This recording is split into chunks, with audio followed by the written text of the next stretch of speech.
ಅಂದರೆ ಚಿಕ್ಕ ಚಿಕ್ಕ ಫಿಲ್ಮ್ಗಳನ್ನು ಮಾಡ್ತಿದ್ವಿ ನಾವು. ಅವನು ಫಿಲ್ಮಿಗೆ ಬೆಸ್ಟ್ ಫಿಲ್ಮ್ ಅಂತ ಅವಾರ್ಡ್ ಬಂತು ಆವಾಗನೇ. ಅವನು ಸ್ಕ್ರಿಪ್ಟ್ ಎಲ್ಲ ಓದಿದ ಇಷ್ಟು ಸುಂದರವಾಗಿತ್ತು, ನನ್ನ ಮನಸ್ಸೊಳಗೆ ಅವನ ಚಿತ್ರ ಎಲ್ಲ ಬಂದ್ಬಿಡ್ತು. ಒಂದು ಅಟಲ್ ಬಿಹಾರಿ ವಾಜಪೇಯಿ, ಮತ್ತೊಂದು ಸಿದ್ದರಾಮಯ್ಯ, ನಮ್ಮ ಅಡ್ವಾಣಿ ಸಾಹೇಬ್ರು. ಏನನ್ಸುತ್ತೆ ನಿಮಗೆ? ಮೂರೂ ಜನ ಒಳ್ಳೆಯವರು. ಮತ್ತು ಅವ್ರಿಗೆ ಈ ಮುಸ್ಲಿಂ ಜನಾಂಗ ಲಕ್ನೋ ಒಳಗೆಲ್ಲ ಪಾಪ ಭಾಳ ಇಷ್ಟಪಡ್ತಿದ್ರು ಅಂಥದ್ದು ಕೇಳೀನಿ ನಾನು. ಬಟ್ ಅನ್ಫಾರ್ಚುನೇಟ್ಲಿ ಅವರೇನು ಇದಕ್ಕೆ ಪಾಕಿಸ್ತಾನಕ್ಕೆ ಹೋಗಿ ಇದ್ರ ಮೇಲೆ ಏನೋ ಪುಸ್ತಕ ಬರೆದಿರಲ್ಲ ಮಾಡೋದು ಅವನ ಬಗ್ಗೆ. ಅದ್ರ ಮ್ಯಾಗೆ ಅವನ್ನ ಕಂಡೆಮ್ ಮಾಡ್ಲಿಕ್ಕೆ ಶುರು ಮಾಡಿಬಿಟ್ರು. ಹೀಗೆ ಆಗಬಾರ್ದು. ಒಬ್ಬರು ದೇವದಾಸ್ ಅರಸು, ಇನ್ನೊಬ್ಬರು ರಾಮಕೃಷ್ಣ ಹೆಗಡೆ. ಅಂದರೆ ಎಲ್ಲರೂ ಇಷ್ಟ, ಎಲ್ಲ ಪಂಥದವರು, ಎಲ್ಲ ಮತದವರು, ಎಲ್ಲ ಜಾತಿ ಧರ್ಮದವರು, ಅವ್ರು ಕರೆಕ್ಟ್ ಮಾಡ. ಅದು ಸಿದ್ದರಾಮಯ್ಯನಲ್ಲೂ ಬರಬೇಕು. ಅದು ಇನ್ನೂ ನನ್ನ ಪ್ರಕಾರ ಬಾಬರಿ ಮಸ್ಜಿದ್ ಅದು ಸ್ವಲ್ಪ ಡೈಲಾಗಿಂದ ಮುಂದೆ ತೊಗೊಂಡು ಹೋಗ್ಬೇಕಾಗಿತ್ತು ಅಂತ ನನಗೆ ಅನಿಸ್ತದೆ.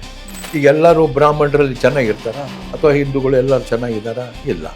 ದೈಹಿಕವಾದದ್ದು ಭಾಳ ದಿವಸಗಳೇ ಅಲ್ಲ, ಬರೀ ದೈಹಿಕವಾದದ್ದು ಪ್ರೀತಿನೂ ಅಲ್ಲ. ನಮ್ಮೂರ ಮಂದಾರ ಹೂವೇ, ನನ್ನೊಲುಮೆ ಬಾಂಧಳದ ಚಲುವೆ, ಬಳಿ ಬಂದು ಬಾಳನ್ನು ಬೆಳಗು, ನನ್ನ ಬರಿದಾದ ಮನದಲ್ಲಿ ಮಿನುಗು, ನಮ್ಮೂರ ಮಂದಾರ ಹೂವೇ.